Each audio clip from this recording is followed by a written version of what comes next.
नमस्कार, मैं हूं आपके साथ मयंक। देखिए, आज 4 मार्च है। मैंने आपसे कहा था कि बीती रात यानी 3 मार्च की रात को ईरान में क्या हुआ, क्या डेवलपमेंट्स हुए, इजराइल पर क्या हमले हुए, उसके डिटेल्स मैं आपको लेके आऊंगा। और देखिए, जो खबरें इजराइल से आ रही हैं अब तक इस पूरे वॉर के दौरान एक बड़ा गेम चेंजर देखने को मिल रहा है।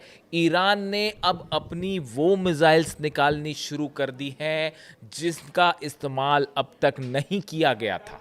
देखिए, इस बात को अच्छे से समझिए कि अभी तक जो जंग में ईरान ने मिसाइल्स फायर की हैं वो सिर्फ एक ट्रेलर था।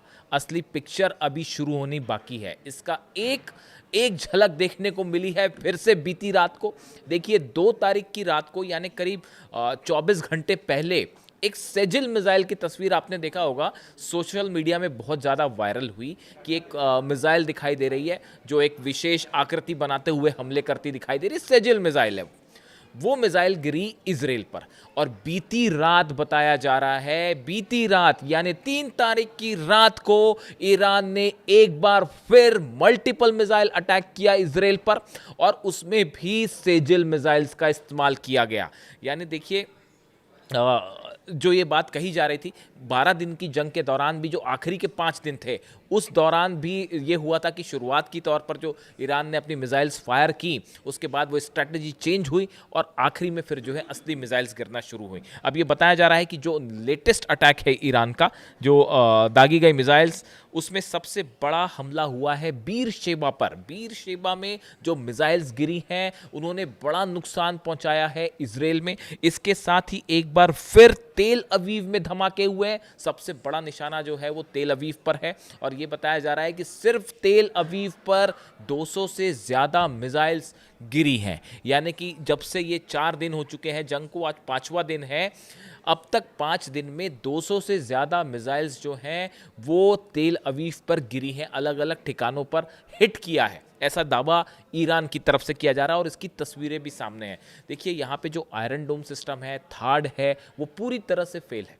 जो ड्रोन्स अटैक हो रहे हैं, देखिए जो हमले हो रहे हैं उसमें मैंने आपको पहले भी बताया था कि सामने पहले ड्रोन फायर की जाते हैं, फिर साथ में मिसाइल्स फायर की जाती है, तो ड्रोन को एंगेज करने के बाद मिसाइल्स को रोकना इंपॉसिबल होता है।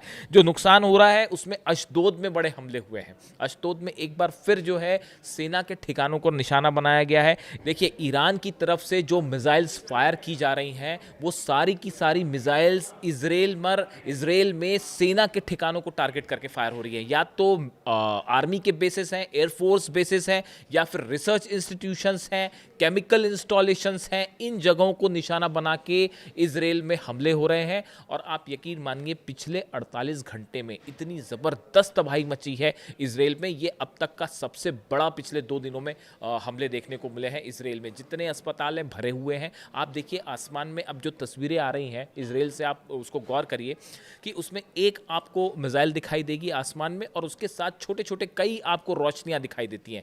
ये क्लस्टर बॉम्ब्स हैं जिनका MIRV टेक्निक तो है ही, साथ में क्लस्टर बॉम्ब्स जो हैं उनका बड़ा इस्तेमाल किया जा रहा है। यानी कि एक मिसाइल है वो अपने साथ कई वॉरहेड्स लेके जा रही है, और मिसाइल्स तो अपने टारगेट पे गिर ही रही है, उसके आसपास के पूरे इलाके में धमाके भी हो रहे हैं, आग भी लग रही है। यही वजह है कि ईरान की मिसाइल्स को रोकने में पूरी तरह से नाकाम दिखाई दे रहा है इजराइल का डिफेंस सिस्टम। रात होते ही हालात ये हैं कि रात होने के बाद पूरा इजराइल बंकर्स में छुपा हुआ है। चाहे आप तेल अवीव की बात करें, अशदोद की बात करें, या बीरशेबा की बात करें, किसी शहर की बात करें, बंकर के अंदर पूरा शहर है। इजराइल के प्राइम मिनिस्टर बंकर से बाहर नहीं निकल पा रहे। ये हालात हैं कि कब जो है निशाना बनाया जाए। और ख़ास तौर पर अब जो इंटेलिजेंस सर्विसेज से जो रिपोर्ट सामने आ रही हैं उसमें बताया जा रहा है कि नेतन्याहू जो है वो IRGC के सबसे बड़े टारगेट नंबर 1 है, कि किसी भी हालत में जो है उन पर हमला किया जाएगा, ऐसा खुफिया एजेंसीज जो है वो मान के चल रही हैं। लिहाजा पूरे इजराइल में एक बड़ा पैनिक देखने को मिल रहा है। देखिए, बड़े हमले अमेरिका की तरफ से भी हो रहे हैं। कल दिन भर हमले हुए, कल रात भर B-1 बॉम्बर्स ने जो है हमले किए हैं तेहरान पे। कई जगहों पे जो है वो लगातार हमले हो रहे हैं। IRGC के ठिकानों को जो है वो टारगेट किया जा रहा है। ईरान की जो नेवी है उसको टारगेट किया जा रहा है। ईरान के डिफेंस सिस्टम पर टारगेट्स हो रहे हैं। लेकिन उसके बावजूद ईरान की तरफ से जो हमले हुए पिछले 24 घंटे में, आप देखिए उसमें ऐसा देख के कहीं नहीं लगता है कि ईरान जो है वो खामेनी साहब की शहादत के बाद किसी तरह से वो सरेंडर करेगा या हार रहा है, ऐसा बिल्कुल नहीं होने जा रहा। देखिए, इजराइल पर हमले के साथ साथ एक कल और बड़ा डेवलपमेंट हुआ। कल डोनाल्ड ट्रंप की तरफ से एक बयान आया। डोनाल्ड ट्रंप ने ये कहा कि ईरान बातचीत करना चाहता है और जो है मैं भी बातचीत करने को तैयार हूँ, इस तरह का उनका बयान आया। और उसके फ़ौरन बाद अली लारिजानी साहब की तरफ से बयान आया, जो ईरान के सिक्योरिटी काउंसिल के हेड हैं और अब सारे फैसले वही ले रहे हैं। उन्होंने डोनाल्ड ट्रंप की बात को सिरे से खारिज करते हुए कहा, ये पूरी तरह से गलत है, झूठ है, ईरान किसी से कोई बात नहीं करेगा। यानी एक बार फिर ट्रंप का दावा जो है, उन्होंने कहा कि ईरान की लीडरशिप हमसे बात करना चाहती है, उसको सिरे से अली लारिजानी साहब ने खारिज कर दिया और कहा ईरान जंग करेगा लेकिन किसी से बात नहीं करेगा। बात नंबर 1। बात नंबर 2, डोनाल्ड ट्रंप की तरफ से जो बयान है कि हमने जो है वो ईरान की एयरफोर्स को तबाह कर दिया है, ईरान की नेवी को तबाह कर दिया है, लेकिन ईरान की मिसाइल्स को लेकर डोनाल्ड ट्रंप ने कोई बयान नहीं दिया।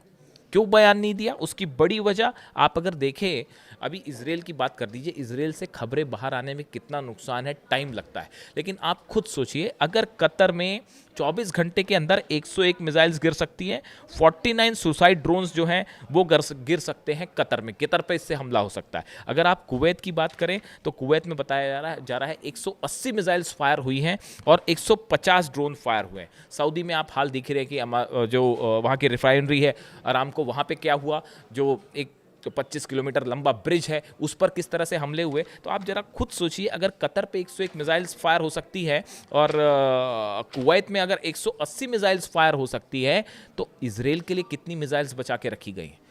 आप खुद अंदाज लगाइए कि इजराइल, कतर और कुवैत जो है उससे बड़ा टारगेट तो इजराइल पर है। जब 180 मिसाइल यहाँ गिर गई हैं, 150-150 मिसाइल्स इन देशों पर, अरबियन देशों में 150-150 मिसाइल्स फायर हो रही हैं, तो आप स्टॉक का अंदाज लगाइए कि ईरान के पास कितना बड़ा मिसाइल स्टॉक है और इजराइल के लिए कितनी मिसाइल्स बचा के रखी गई हैं।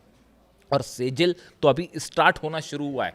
सेजिल और खुर्रमशहर 4 जैसी जो मिसाइल्स हैं, फतेह 2, इनका तो अभी ठीक से इस्तेमाल भी नहीं हुआ, यही ईरान कह रहा है कि तो ट्रेलर है, अभी पूरी फिल्म दिखाएंगे आपको। इसके साथ ही देखिए, डोनाल्ड ट्रंप की जो बयान है एक प्रकार का साइकोलॉजिकल वॉरफेयर है। फिर से आप देखें, जो एक्सपर्ट्स बता रहे हैं कि पिछले 24 घंटे में बड़ा सेटबैक हुआ, 25 अमेरिकन बेसिस पर मिसाइल्स गिरे हैं, ड्रोन गिरे हैं। उसका नतीजा ये है, पूरा मिडिल ईस्ट थम चुका है, हॉर्मुज बंद हो चुका है, बैक स्टेज पर है, बैक स्टेप पर है अमेरिका। सोल्जर्स को बाहर बुलाया जा रहा है, सिटीजन्स को मिडिल ईस्ट से बाहर कर दिया गया है। ऐसे हालात में ये दिखाने के लिए कि शायद सब कुछ कंट्रोल में है, डोनाल्ड ट्रंप ने बाहर आके इस तरह का बयान दिया कि हम जीत रहे हैं, या जबकि हकीकत इसके ठीक विपरीत है। ईरान 4 दिन की जंग के बाद भारी पड़ता दिखाई दे रहा है अमेरिका पर।